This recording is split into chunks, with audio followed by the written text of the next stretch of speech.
Welcome to Disc and Balls Golf Channel's drone fly-through of Fox's Bend Disc Golf Course in Victoria, Texas. I didn't record any B-roll, so let's jump right into it. So they recently swapped the front and back 9 on this course. So hole number 1 is now a 345-foot par 3, low ceiling. There's a few trees here. There is a really wide route. Usually doesn't work unless there's a strong left to right wind that can get through the trees. So you'll see a lot of straight shots right at the middle and low. So burn something at the ground, maybe a skip up, right to left skip. Gives you an option to make birdie. Hole 2 is a challenging par 4 at 578 feet. There are a few different lines, and it's all based on where you lay up to. So there's a line out to the left. There's kind of a straight line, which is the drone is flying through now. And there's also a kind of wide hyzer line that finishes kind of where the drone is currently. It opens up a line, not this line probably, because it's very particular and small. The goal is to open up the widest line possible to get to the basket, which will give you a chance at birdie. Otherwise, if you hit a tree early, it's most likely a par. Hole number 3, formerly hole 12, is an ever so slightly left to right hole. It's so devilishly left to right. Like, it's tricky. 285 feet. You just want a disc that goes a little bit to the right to give you a chance at birdie. But honestly, it's a tricky little bastard. And good luck on making birdie. Hole number 4 is where birdie really becomes a possibility. 279 feet, almost dead straight. There's not much of a ceiling early on, and if you have a disc that just flies straight for about 280 feet, probably a mid-range, maybe a putter, you can park it right here in front of the basket. There is a little ditch on the right side that presents a challenge for putting, but not dramatically, so good opportunity there for bird. Hole number 5 is a tricky par 3. It's a flex forehand for the right-handed player, generally speaking, or just a little anti-flex maybe for the lefty player. Most people will try to take this left gap. There is an option for that right gap. A little challenging, but at 207 feet, it's absolutely no gimme, and so getting a birdie here is definitely ideal. Hole number 6 is only 303 feet, but it is a pretty tight line with a low ceiling. Slightly right to left, which favors the right-handed player. And ideally you want to land it just in front of this little patch of sand in front of the basket and let it skip up. Not hard, but very particular. Hole number 7 is probably the largest ass beating you're going to get on the front 9. It's a par 4 and 573 feet. Mandatory right off the tee pad, which is pretty particular and tricky. You want to land it about here, ideally, on your first throw. So many trees. OB left of those things near the road there, the little pylons. Throw a second shot up here would be good. Third shot up near the basket would be amazing just to get par. But a birdie here is insane. Hole number 8 is a 420-foot par 3. Very tricky. You kind of want to throw it at this tree in the middle and let a disc turn over to fight toward the basket. There is a forehand line if you have that kind of power.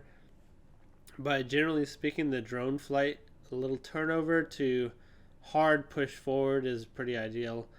If you have the forehand, that little left line of the tree is great. But a par here is solid. The high grass on the right side can definitely come into play and increase your chances at par or worse. Number 9 is a 330-foot par 3. The ideal line is a slightly left to right line. There are forehand, right-hand lines, and then a pretty flip-up backhand, left-hand line. But if you can land it up here, about 300 feet, gives you a circle 1 putt for birdie. Hole number 10, formerly hole 1, is a nearly 300-foot par 3. It's a flex forehand or just decent forehand for a right-hander.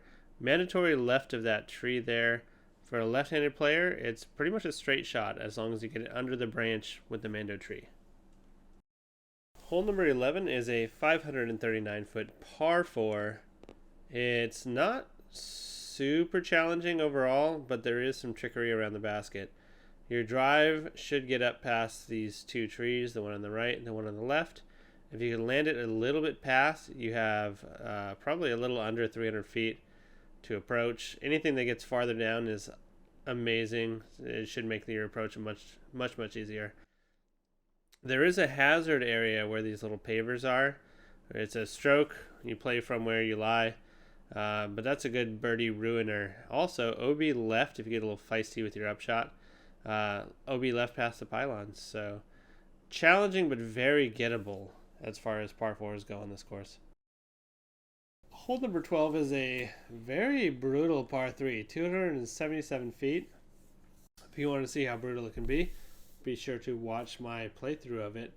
It's a very straight shot through the middle, low ceiling the whole way. If you can get up to about here, you have a birdie putt. If you can park it, that is a fantastic shot. Probably going to get strokes on the field at that point. Hole number 13 is a particularly challenging par 4, 635 feet. There's a Mando right of this first tree here. That area and that little dark treed area or bushy area is probably 280 feet from the tee box, so you can't go too long. Getting inside of this around the Mando is great. Usually you'll see a forehand out over the road, which is OB, or a little hyzer line through the trees.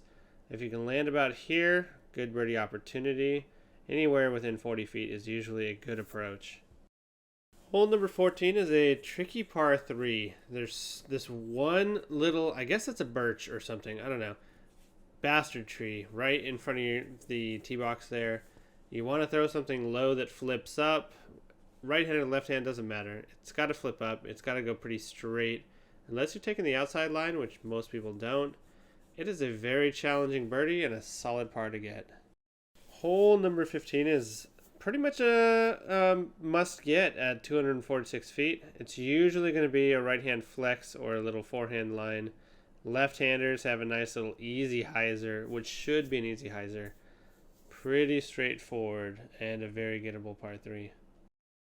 Despite its relative simplicity, hole number 16 sees a lot of bogeys. At 647 feet, you're going to throw one out behind this vined tree here. Some people have the power to go long and OB past those pylons. Landing where the drone is now is great. There is a second upshot, Mando tree on the right. It's a mandatory left. You'll see a fair number of forehands to approach or low shots if they get close enough to the mandatory tree to keep under that limb. Hole number 17, fairly straightforward par 3 at 327 feet. Keep it out to the right because anything skipping out to the left for the right-handed backhand or left-hand forehand is going to get down that slope and get past those pylons OB. If you do go OB near the basket, it's a relatively easy par putt, but still, you don't want to deal with it. Do you like mandatories? Because if so, number 18 is the hole for you. Double mandatory right off the bat. This tree on the left will mess up your forehand because it's blocked by the mandatory tree and you can't really see it. Land out here somewhere and you'll have a nice low approach to what is often an elevated basket. Low ceiling here because the tree's on the left and right. OB long, OB left. Tricky finishing hole, but sort of iconic. And that's it. Fox's Bend Disc Golf Course in Victoria, Texas. Hopefully, if you're watching this for the Victoria Open coming up here in February, welcome to the channel. Hopefully you subscribe. As always, thank you for watching, and hopefully I see you on the course.